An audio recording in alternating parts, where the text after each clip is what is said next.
जय गुरुदेव, जय माता जी, जय माँ गायत्री।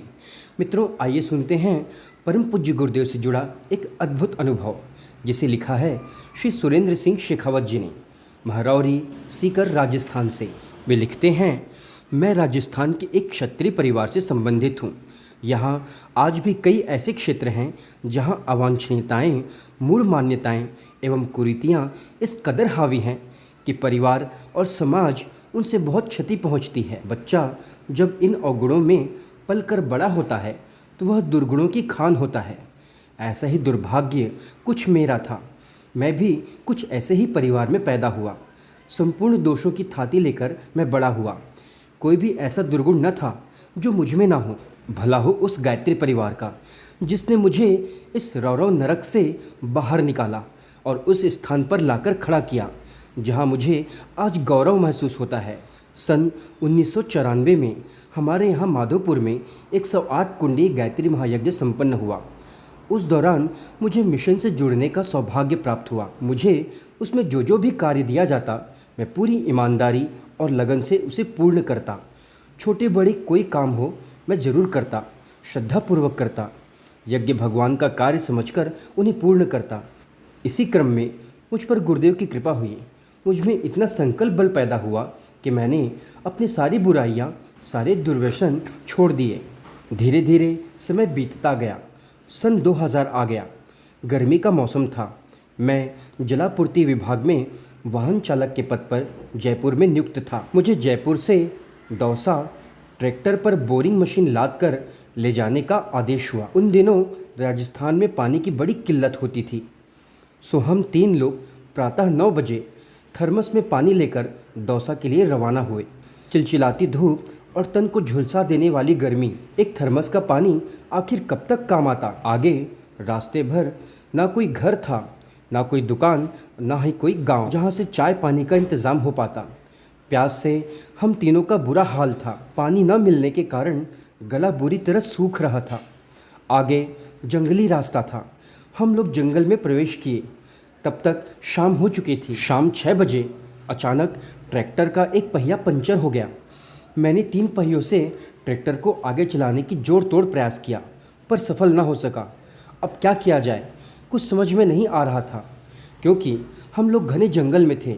वहाँ आसपास कोई गांव न था। सड़क किनारे एक मील का पत्थर देखा। उसमें रामगढ़ 5 किलोमीटर लिखा था। मैंने अपने साथियों से कहा, अब कोई दूसरा चारा नहीं है सिवाय रामगढ़ जाकर पंचर बनवाया जाए। मैंने पहिया खोलकर उन दोनों को दे दिया और कहा कि आप लोग रामगढ़ जाकर पंचर बनवा लाएं। मैं आपकी यहीं प्रतीक्षा करता हूँ। रात्रि के अब 9 बज चुके थे। घनी अंधेरी रात थी। भूख और प्यास से प्राण मुंह को आ रहे थे। उस निर्जन वन में अब एकमात्र सहारा गुरुदेव ही थे। सो उन्हें ही पुकारा, हे गुरुदेव, हे महाकाल, हमारी रक्षा कीजिए। भूख प्यास से व्याकुलता के कारण मुझे चक्कर से आ रहे थे। मैं बहुत व्याकुल था, कुछ भी तो खाने को मिल जाए। इस भाव से मैं गुरुदेव से प्रार्थना करने लगा, हे गुरुदेव, कुछ कीजिए। इधर मैंने प्रार्थना शुरू की और उधर उसका तत्काल प्रतिफल दिखाई पड़ा। मैंने देखा एक बूढ़ा व्यक्ति लाठी के सहारे मेरी ओर आ रहा है। पास आया तो मैंने कहा, बाबा राम राम। मैंने सोचा कि आसपास के गांव का कोई व्यक्ति होगा, अब शायद पानी की व्यवस्था हो जाए। मैंने पूछा, बाबा यहाँ पानी मिल सकता है क्या?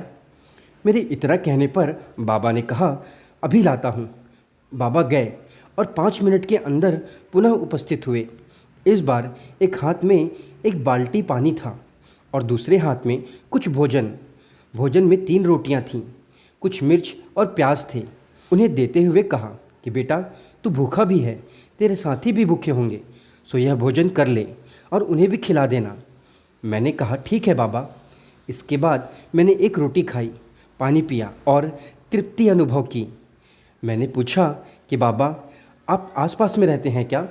वे बोले, हाँ, एक फरलांग दूर हमारा घर है। मैंने अगला प्रश्न किया, बाबा आपका नाम क्या है? उन्होंने बताया, रामधन। रामधन नाम है मेरा। मैंने कहा, बाबा मैं आपके क्या काम आ सकता हूँ? उन्होंने कहा, बेटा तुम मेरा बहुत काम करोगे। मुझे यह बात कुछ अजीब लगी। तुम मेरा बहुत काम करोगे? भला ऐसा कौन कहता है? इसके बाद बाबा चले गए। मैं इसके उपरांत अपने साथियों का इंतज़ार करने लगा। करीब रात 11 बजे वे लोग पहिया ठीक कराकर लौटे, साथ में पानी भी लाए। मैंने उन्हें बाबा की बात बताई और कहा कि आप लोगों के लिए भी रोटियां रखी हैं, आप लोग भी खा लें। खाने के पश्चात ट्रैक्टर में पहिया फिट किया गया। फिर हम सब चल पड़े। करीब 5 दिन बाद लालसौट दौसा से बोरिंग कार्य पूरा करने के उपरांत उसी रास्ते से हम वापस लौट रहे थे। दिन का समय था। तभी हमें बाबा की याद आई। सोचा उनने हमारी जान बचाई थी, इससे उनसे मिलता चलूं।